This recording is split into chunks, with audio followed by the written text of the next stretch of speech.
And as a young woman, seeing Justice Jackson on the Supreme Court is invigorating, truly.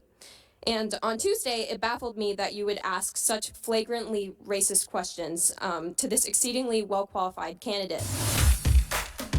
What's up, guys? Welcome back to the channel. We're gonna watch this smug liberal get owned by Ted Cruz when she called him a racist. And of course, make sure you stay to the end because we're gonna read the comment section. And of course, if you like the videos, hit the like button down below, guys. Tremendously helps out the channel. Let's not waste any time. Let's get right into it.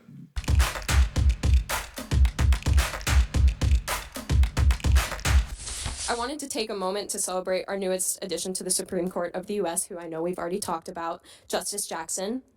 Since you're here tonight, though, in the name of fostering intellectual diversity in academic spaces, it would appear to me that you already recognize the importance of new perspectives. And as a young woman, seeing Justice Jackson on the Supreme Court is invigorating, truly. And on Tuesday, it baffled me that you would ask such flagrantly racist questions to this exceedingly well-qualified candidate. Your colleagues in the GOP promised a respectful and dignified hearing for Justice Jackson, and to me, you did not uphold this.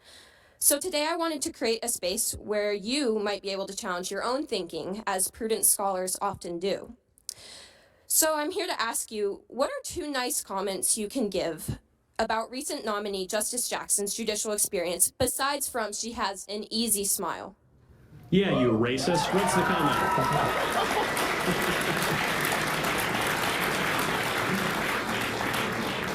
Well, let me start by thanking you for being here, and thank you for asking a substantive, important question. Thank you for engaging in a conversation. I think we all would be better off if we engage in substantive conversations.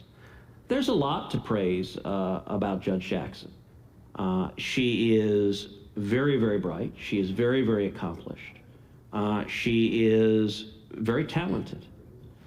She has an impressive and inspiring personal story. I will say, sitting listening to her opening remarks, where she described her personal story, she described her parents' journey. You had to be dead not to be inspired by that journey. And listen, I will say more broadly, if you look at the history of our country, if you look at the history of our country on race, it is absolutely inspiring to see an African-American woman serving on the Supreme Court. I will also point out that when it comes to issues of race, I think both the press and the modern left are hypocritical on this question. That they only define someone as black, or they only define someone as Hispanic, if they agree with them ideologically. So, Clarence Thomas has been on the court for decades. Clarence Thomas is a black man. The left hates him. They despise Clarence Thomas. And I'll tell you, by the way, the treatment of Clarence Thomas on the left is markedly different than, say, Antonin Scalia. Antonin Scalia was brilliant. He and Justice Thomas were every bit as conservative. And yet, the vitriol that was heaped on Clarence Thomas, nasty, racist language from the left. There was one magazine cover that showed Clarence Thomas as an Uncle Tom sitting at Scalia's feet. I think was racist and disgusting. And listen, I will say this as an Hispanic man. As an Hispanic man, Jorge Ramos went on television in Spanish and described me as a traitor to my race for daring. Okay, look, that says something about the view of the left, that they're telling you you have one way to view things and one way only. And if you don't, we'll demonize and attack you. Facts. So look, and by the way, in terms of having the first African-American woman on the Supreme Court, there was an opportunity for this to happen 20 years ago. There's a judge named Janice Rogers Brown. Janice Rogers Brown was a Supreme Court justice on the California Supreme Court.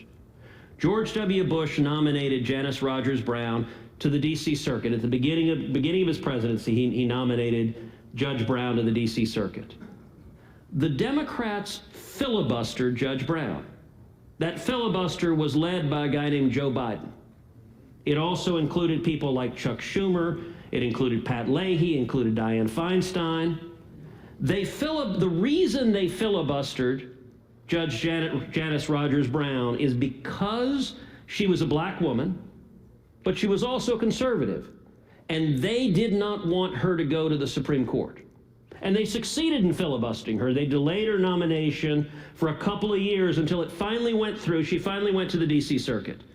Now, everyone who was harumphing in the media that if you oppose an African-American woman who's a qualified judge, you're a racist, precisely 0 of them thought it was racist for Democrats, including Joe Biden, to filibuster Janice Rogers Brown. By the way, there was another nominee that Bush put forward, a guy named Miguel Estrada.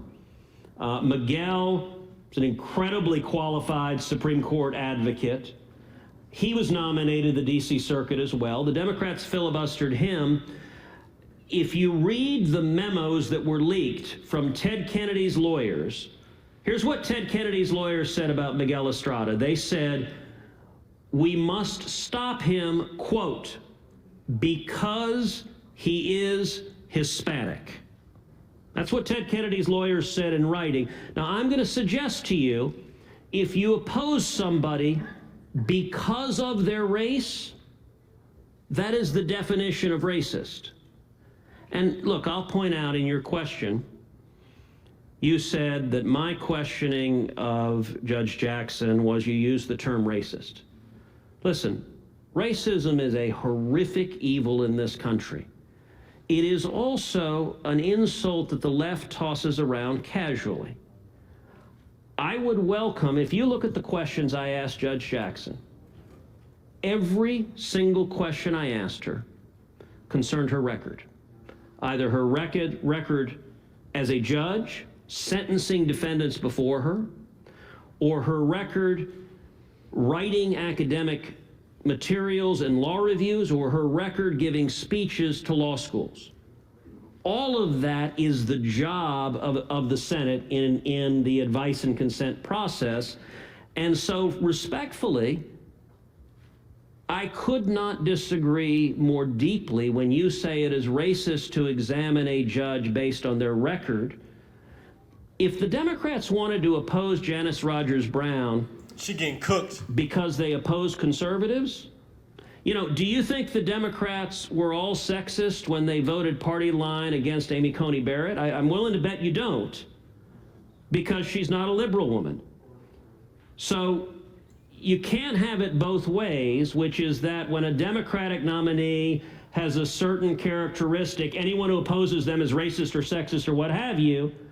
But when a Republican nominee has those characteristics, it's open season and you can go after them full force, and the left is righteous in doing so. The standard should be the same, and I'm going to suggest what the standard should be, is we should examine people based on their actual record and whether and to what extent that record demonstrates they will defend the constitutional rights of all Americans. I think that's what people care about. 100%. That was well said. He put that beat down on her. She got embarrassed. Over 6 million people just watched her get demolished. That was just well said. He didn't insult her. He didn't call her out of her name. He didn't, talk about her character. He merely stuck to the facts, and there's nothing that you could have said. So let's get right into these comments real quick. Let's go back down to the bottom here. All right, so you got the first comment says, no amount of evidence will ever convince an idiot. Mark Twain, 2,900 likes. And this comment says, I'm not sure she's intelligent enough to realize how badly she was destroyed. I don't think she understood the argument that he was making, which is basically that you guys are hypocrites. There's double standards. And when he mentioned, people like Clarence Thomas and any conservative, any black conservative nowadays is called a sellout, Uncle Tom, bootlicker, all types of nonsense, just because we don't agree with the liberal agenda. This comment says, the one thing the young lady didn't do was state what he said that she found to be racist. Her entire argument wasn't based in facts, but feelings. Next comment says she'll never understand what he just said because her mind is closed. Next comment says the only thing more dangerous than ignorance is arrogance while remaining stupid. 2.3 thousand likes. Somebody says, isn't Jackson the one who couldn't tell us what a woman is? 100%. 1.3 likes. Sounds like she's a misogynist because she doesn't know what a woman is. Next comment says she can't even remember her accusation of racism from 10 minutes ago. Next comment says, impressive, Mr. Cruz. I like how the audience was silent while they were schooled. Next comment is 5,000 likes. How to humiliate and belittle a talking point full without a single nasty word and without raising your voice. Beautifully done, sir. 100%. He did an amazing job of responding to that nonsense. This comment says, Cruz may be annoying at times, but he fed this girl her words for lunch quite beautifully. It was just well put together response. Next comment says, to anger a conservative, lie to them. To anger a liberal, tell them the truth. Yeah. I mean, these comments are amazing. Next one says, as far as I'm concerned, anyone who resorts to calling someone they disagree with racist has lost any credibility and has lost the argument. Yeah, we're going to end it right there. And 100% agree. And that's what the left does every time they resort to ad hominem attacks. They belittle you, come after your character, and they never stick to the core subject at hand. So let me know what you guys think. Let's talk about this video in the comment section. Hope you enjoyed it as much as I did. And of course, hit the like button down below, guys. Helps the channel out tremendously. And if you enjoy the content, subscribe for more videos. See you on the next one, guys. Peace.